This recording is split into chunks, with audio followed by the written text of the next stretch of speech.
And that problem is that we have lost our way, that we have collectively, our relationship that we have to the earth has become dysfunctional and unhealthy.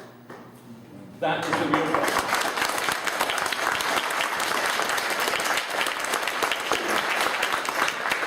We have somehow allowed ourselves to believe that we are apart or even above nature, and that is nonsense. We are a part of nature. Everything, we talk about the environment as being something out there. The environment is not the wilderness park in Bonshaw. The environment is the cars we drove in to get here today, the chairs we're sitting on, the clothes I'm wearing, the air I am breathing. The environment is not out there. The environment is not just wilderness. The environment is everything around us, and it is us. Every cell in every one of our bodies comes from what we eat and drink and breathe. The environment is us, and we are it. There is no separation. So we should not be surprised that if we feel it is okay to pump poisons into our soils and our air and our water, that it is not going to affect us. Of course it is. And if we continue this mentality that we are somehow separate from nature and above it, we will continue to have global climate change, we will continue to have species loss, we will continue to grow our food with poisons. How crazy is that? If we want to change the quality of life here on Prince Edward Island, and as an emerging politician in this place, it is my absolute goal to improve the quality of life for all islanders. If we want to do that, we have to recognize that quality of life is to a large extent dependent on quality of place. And if we continue to degrade this church, we will never have a better quality of life for islanders here on Prince Edward Island.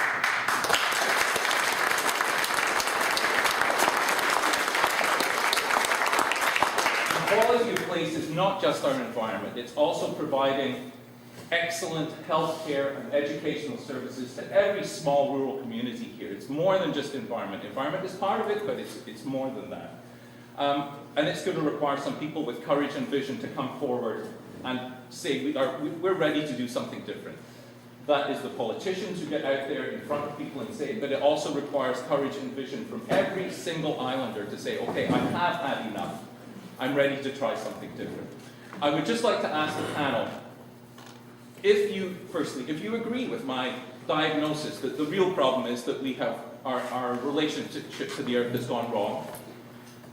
If you don't agree with that, could you tell me in what way you do? If you do agree with that, could you tell me what you think the first most important urgent steps are that we need to take in order to repair that relationship?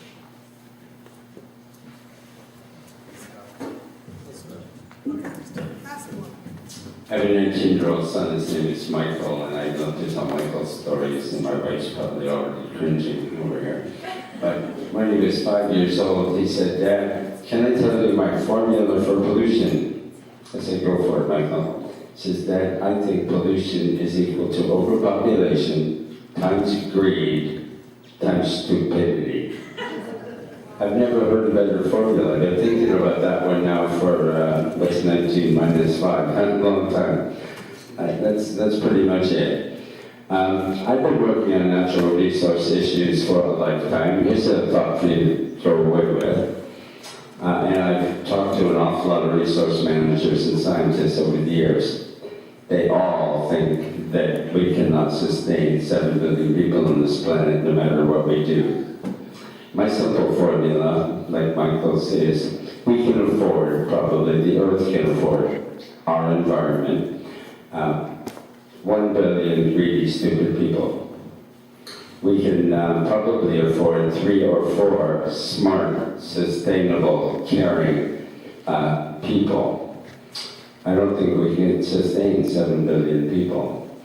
So, throwing back to Michael, we've got to get smarter, we've got to get less greedy, and gradually we have to stay within the carrying capacity of the earth.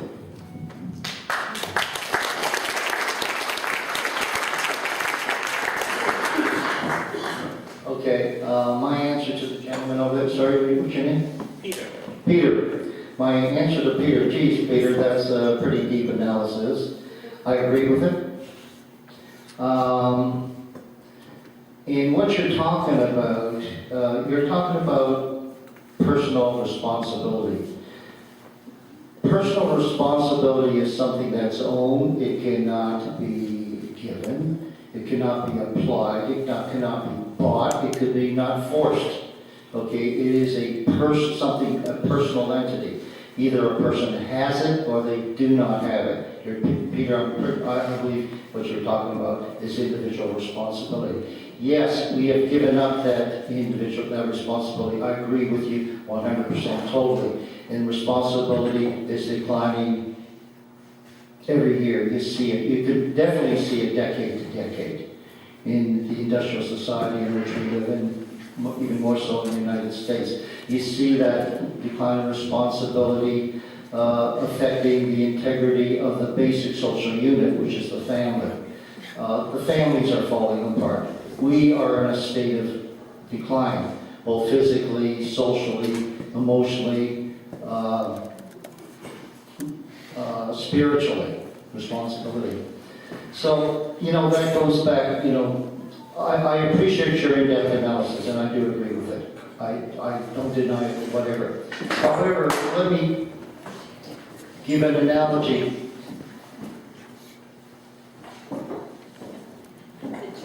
Broken chair. Oh, Are you all right? Yes. Excellent. okay. When a patient comes into my emergency room with shortness of breath or chest pain because of whatever, from smoking, from obesity, overindulgence, whatever the case may be, okay, I cannot treat that person's responsibility to make him or her better. It just can't, it's just not going to happen. I cannot make that person be responsible, okay?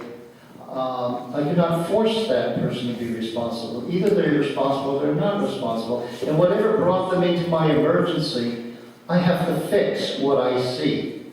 And this is what we basically are left with in our society. We have to fix the things that we see, and the things that we have to fix are the things that are the most urgent.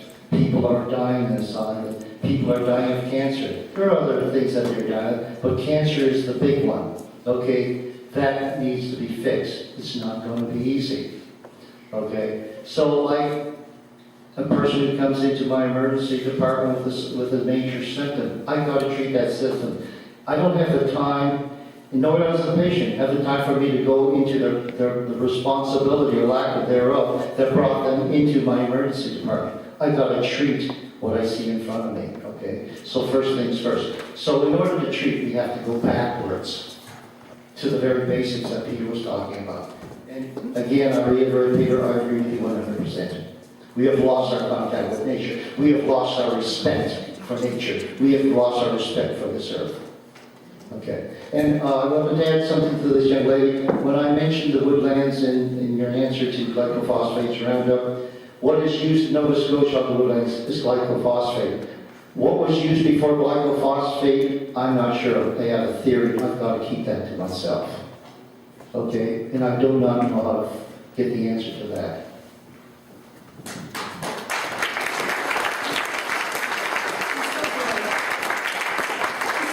He doesn't name names. I think he was even going to name a secret and a color. This is the chart that I pulled out of the PEI website. This is the incidence of cancer in women. The blue line is Canada. The red line is PEI. This is from 1980 to 2006. This is the age-adjusted rate per 100,000 population. That's the women, and I do have the male one as well. I had to email it to Kelly to get it to go. The woman in the purple sweater. I just want to quickly say that I practically grew up in PEI and I used to be able to go pick berries anywhere I wanted to in PEI. I used to be able to dig bucket of clams near every shore, like clams, oysters, whatever. It's none of that anymore. There's no more birds, there's no more swallows on the land and on the beaches. Like, it's not hard to see that in a physical manifestation. But we all have a responsibility for this environment. If we're going to continue to eat the potatoes that are poisoning the land, then we're personally not doing the right thing, you know? We can give up. It's Wendy's and McDonald's. They're making money out of the back backs of our arteries. So to give up those foods that are supporting this industry, we can live without potatoes. I've lived without potatoes for 20 years. I only need an organic potato if I have to or want to. Support the organic industry. You know, there's things we can personally do. It's a big thing. We all know it's a problem. We got to buy one to the solution. Even if it's a small thing like recycling or speaking up.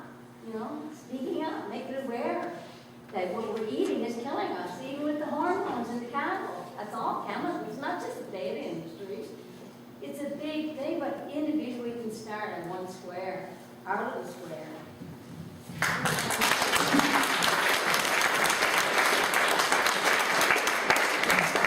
And there is some good news in all of this. In the organic industry, we have the organic farms have increased 50% in the last 2 years on PEI. You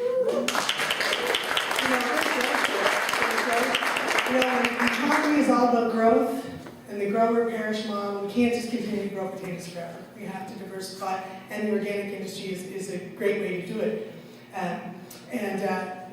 Nick and Lynn. So, Nick, if you'd like to go. I don't think we really need too many studies to understand what our problem is. We all know what our problem is. And our problem is laid within ourselves. I can sleep in any of my friends' garden continuously for weeks during the summer. Find me one PEI farmer that he will sleep in his potato field. Now, we can do studies. We can pull all the statistics. We all of us know, deep down, we all of us know. We have one politician here that he knows very well. He's been active for a long, long time. If he gets freaking re-elected again, I hope he does something about it. Yeah, we're not going to do any Lynn? Do you want to use this because you're a little bit quiet? You know, compared to me, for example. Do you want to come here because you're a little bit? I can make this a little lower. I'm short too. Yeah, I know. She's lovely, but she's quiet and short. So that's why we're so good together. Lynn. I rarely get called quiet. But I would just like to point something out to everyone. A lot of people, whenever you start calling in and asking questions about pesticides, they will tell you the same thing. It has been approved by the PMRA, and that is the Pesticide Management Regulatory Agency. And you can keep asking questions, they will keep deflecting back to that. It's worth noting that they get 25% of their funding from CropLife. Most of their studies come from the companies that want to sell these products, and they're not peer-reviewed. You can find that. CTV did a story on it. Lots of people have researched it. We're told these things are safe by the people who get to profit from us using them. So going back to what Peter said, we really do have to look further than what we're originally being told. These things are being presented, but there's another side. Thank you.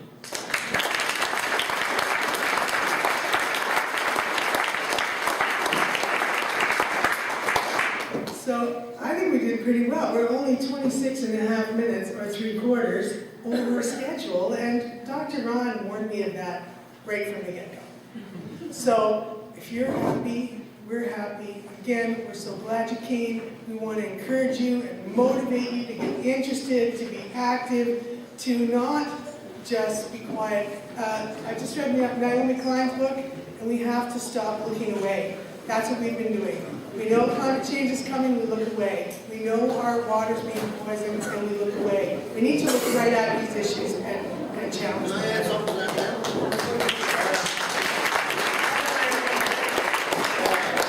We look at it from a local perspective or a provincial perspective, but we have to understand one thing, that the agricultural sector, the mining sector, and the extraction sector on the federal level is all controlled through the deleterious substance law under Section 36(3) of the Federal Fisheries Act, and that's Gail Shea's portfolio.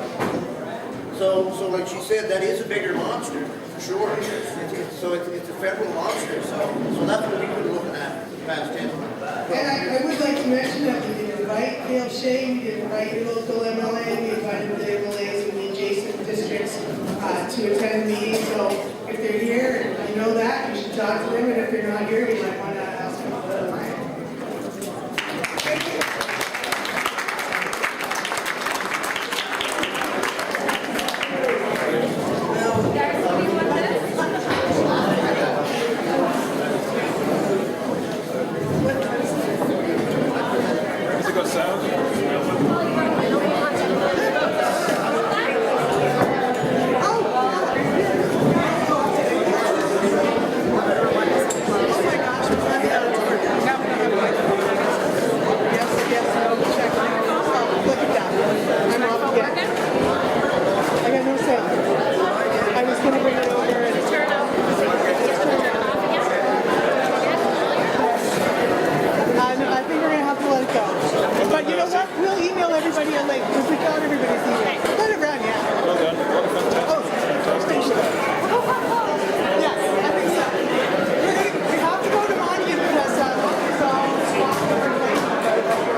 Maureen, I finally got it to run, but now I can't have any sound.